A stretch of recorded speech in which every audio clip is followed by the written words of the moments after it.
Hello, everybody. Welcome to the Black Business Meetup. I hope everyone had a great week. Tonight, we are going to be talking with expert Kamose Muhammad from the Greater Baltimore Black Chamber of Commerce. He's basically going to just be sharing some advice for entrepreneurs, and he will also kind of talk a little bit about the landscape of Black business in Baltimore. But before I welcome him on, I wanted to drop our business owner form in the chat. Basically, with this form, let me just drop it in first. But with this form, it's kind of just encouraging coverage. So if you're looking to have a story written about you, or if you're looking to be a guest on my podcast, Pleasure Doing Business with You, we definitely want to make sure you can fill that out and get the coverage that you're looking for. So let me drop that in real quick. But definitely, please fill that out. It's really important for me to kind of get connected with everybody in the city, all the business owners, all the businesses. I just want to meet as many people as I can. And also, if you have any questions throughout this event, throughout this live, please drop them in the comments at the end of the live. Mr. Kamose will be answering questions for you. So if it's about your business or maybe you're looking to start a business, please drop it in the comments. Okay. So with that, I am going to welcome on our guest. So let me just add him in.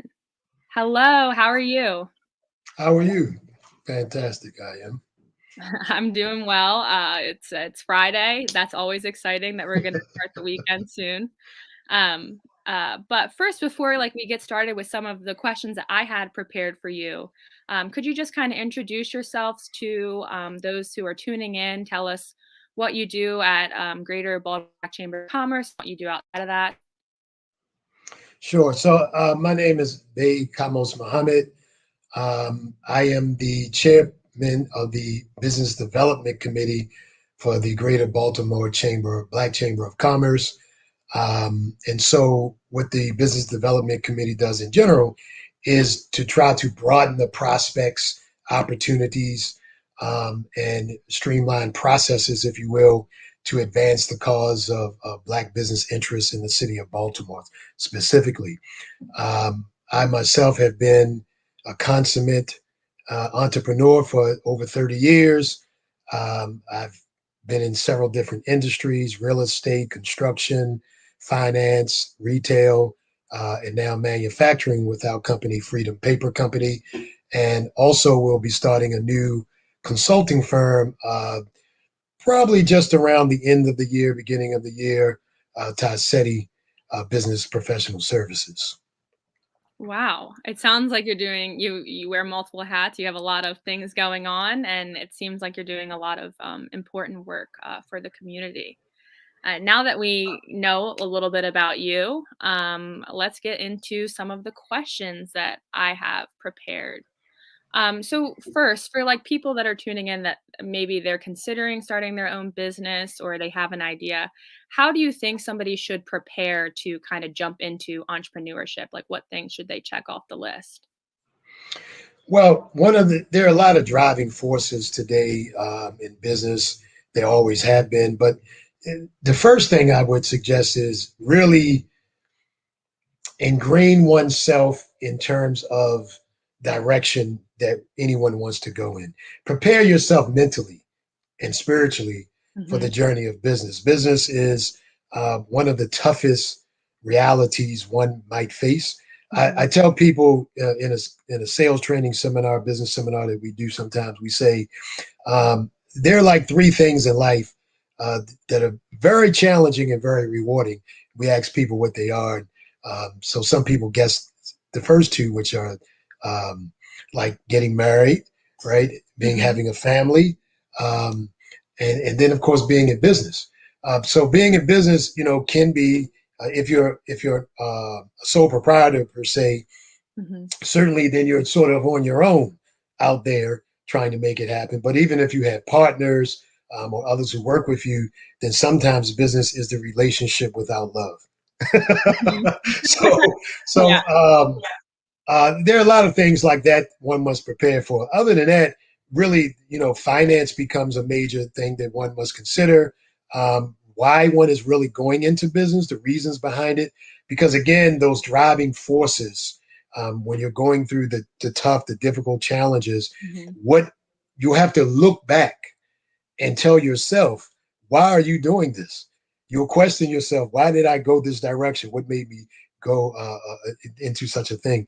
And so it's often good if one can identify something that we really love and enjoy, Mhm. and that way, even when it's difficult or complex, we can find joy in it because it's something we just took what we loved and made it a business, if you will. That's always really a good thing to do if we can do that.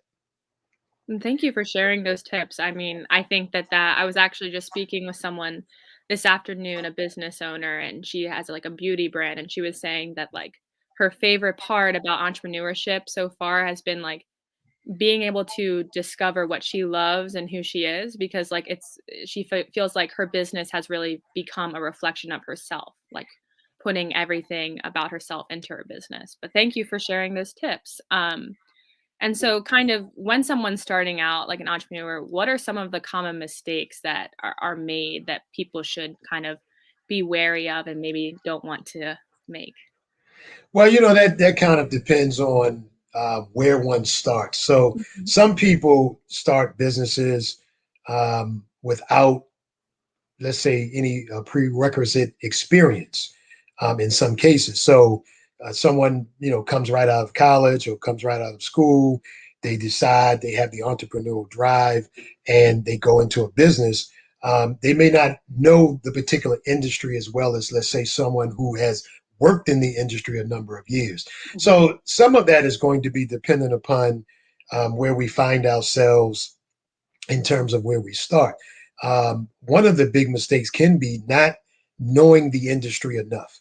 Mhm. So, a study of a particular industry, a particular business, who's involved in it, uh, what kinds of things are going on in it, looking at the business from its prior realities and in terms of what is being stated about the future. Those are sometimes some of the mistakes that new entrepreneurs might not do, and therefore make that mistake in not doing enough research, enough due diligence, enough study into what one is going into. If it is something, for example, we just love to do. So, just to use an example, if a person was cutting hair, they like barbering when they were even youth in high school or something. They cut their friend's hair. They knew they liked it, Mhm. so they went to barber school, and now they feel like they want to have their own barbershop.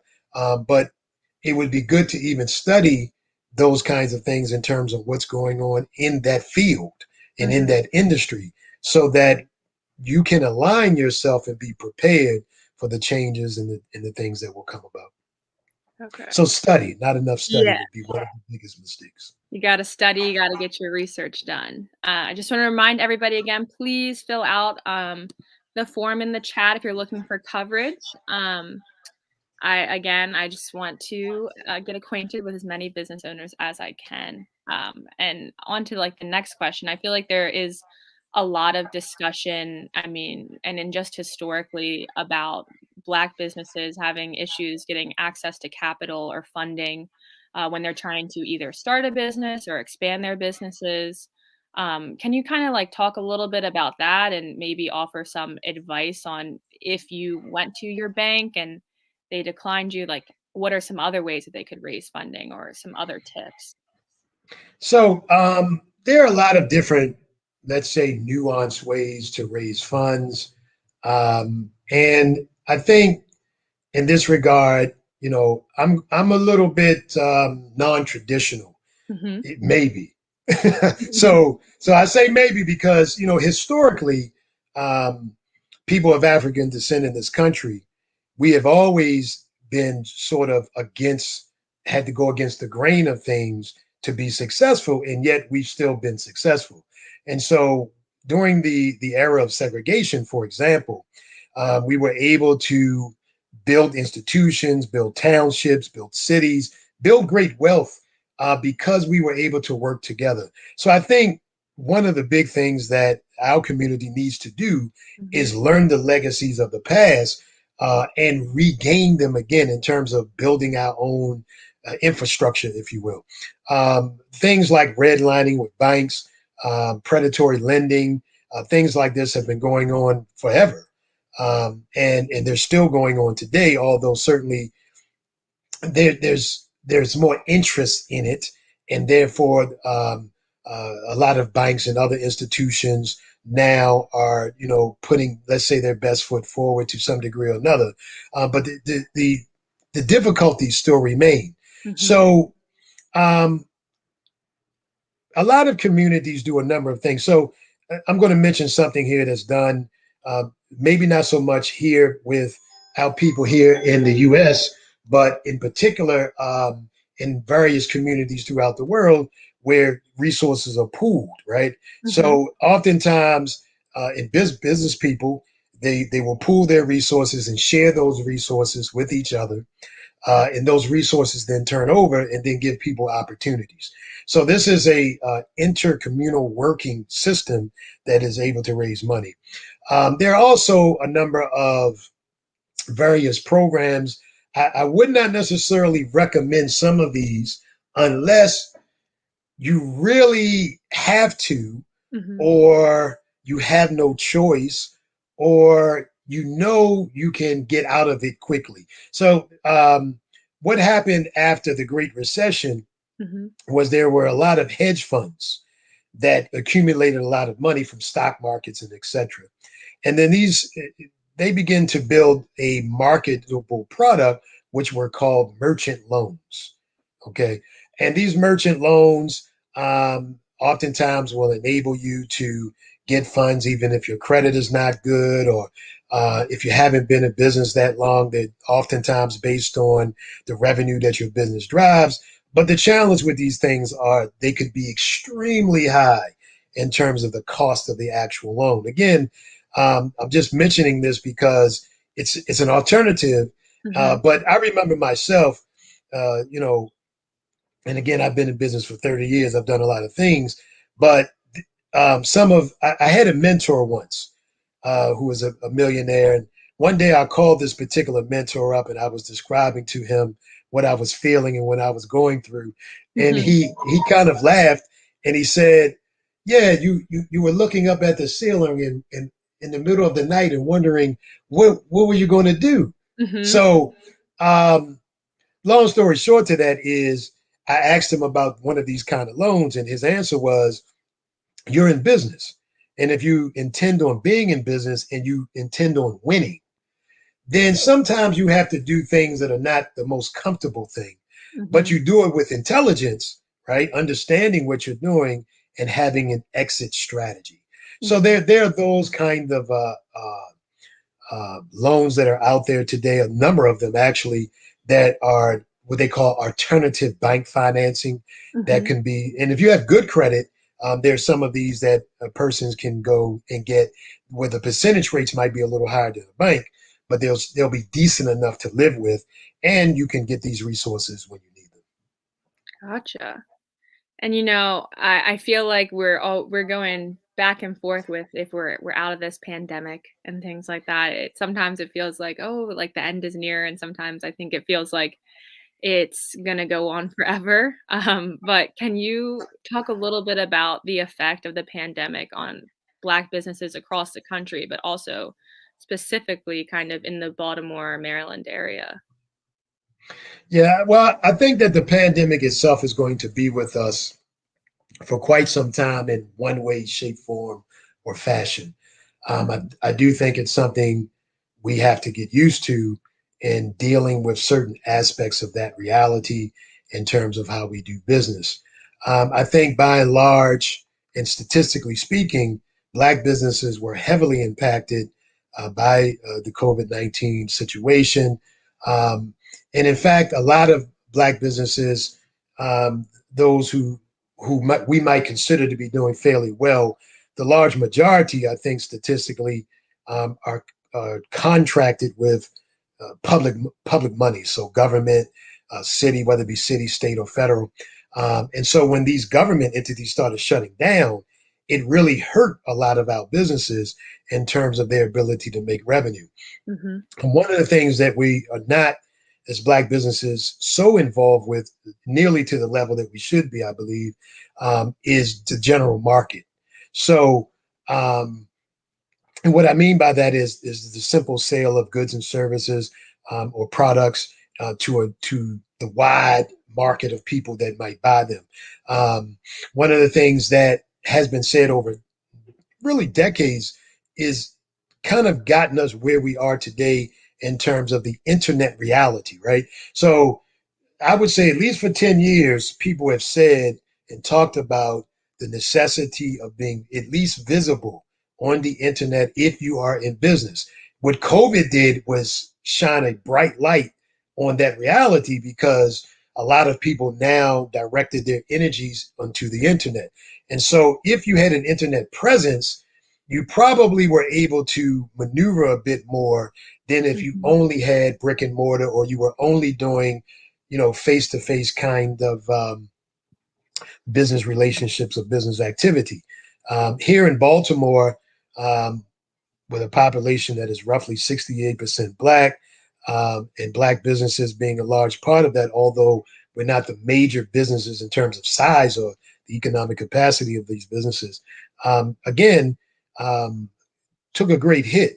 And let us remember that, for example, the average business, Black business in America, nationwide, still only has one employee, Mhm. normally the owner itself, and only is driving revenue of somewhere between roughly 45 and $60,000 a year. So COVID took a big hit, especially when a number of these institutions and large businesses started shutting down. Now, what's happening today is, um, now that we see sort of a reopening to some degree, Mhm. there are other factors now starting to affect businesses, like inflation. Um, and we start to now see, so if, in the products industry where we are with Freedom Paper Company, we're seeing the cost of materials and et cetera, even in construction. We know, for example, that lumber and all of these things started going up in price. So we're starting to see the effects that way, which always put extraordinary pressures on smaller businesses, in particular Black owned and other, quote, minority businesses.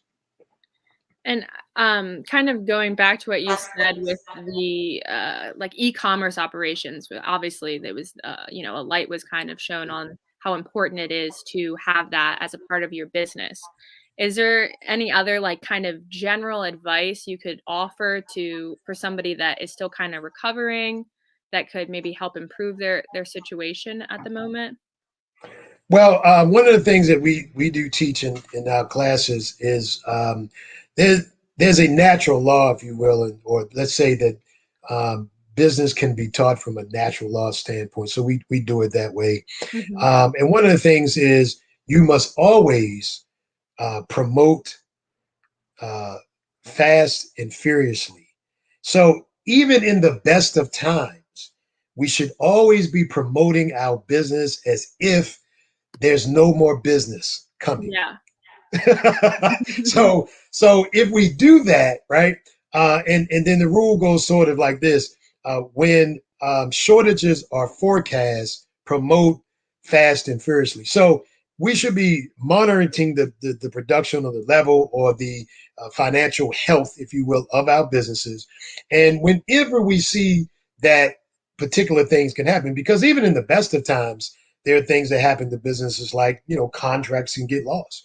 Mhm. Doesn't have to be our fault. We didn't have to necessarily do anything wrong, but maybe the person that we've contracted with, they went out of business, Mhm. or maybe they lost a contract that we benefited from, and they no longer need our services. So attrition, for example, is a thing that occurs. So we always teach in our classes, for example, that you always must be selling, or you always must be marketing and promoting your business, to always ensure that the flow and is continually, the pipeline, if you will, the sales pipeline is always full, so that something can be coming out on the other end. That's one of the biggest things I think that businesses have to do, small businesses in particular, is continuing to promote and make sure that people know we exist. Yeah. That makes a lot of sense. So, you gotta promote, promote, promote. And going into the future, looking into the future, what do you think is in store for the Black business landscape in the city in Baltimore? That's a big question. There's a lot of things going on. There are a lot of major projects, a lot of players taking place. And one of the things that the chamber, for example, is doing is really starting to strengthen its resolve to ensure that Black businesses start getting more of a share of the pie. And since I said that, I want to say this because it's very important. Mhm. Um, Sometimes Black businesses or small businesses may feel that we can only get this amount of the pie. And that's really not true. That when I talked earlier about state of mind and having our minds prepared, we should see ourselves being able to do big business even when we're small. Like that, we Mhm. should see ourselves doing bigger things, and some of that will come along with good relationships, partnering with other businesses, pooling even those resources together. So sometimes we find ourselves at odds as if we can only go after this and therefore I have to knock you out of the box to get it because Yeah. we can only share this small piece, when in reality if we got together we could go after the bigger slices. So one of the things I think that has to happen here in the city of Baltimore with smaller Black owned businesses is we have to get to know each other, Mhm. and we have to find ways to do business together and begin to circulate that wealth internally. You often hear, rightfully so, that bigger corporations that have good diversity programs, right? Mhm. That they should be looking to do business with Black owned businesses, and some more and more. I'm seeing some of that take place here and there on a larger scale today.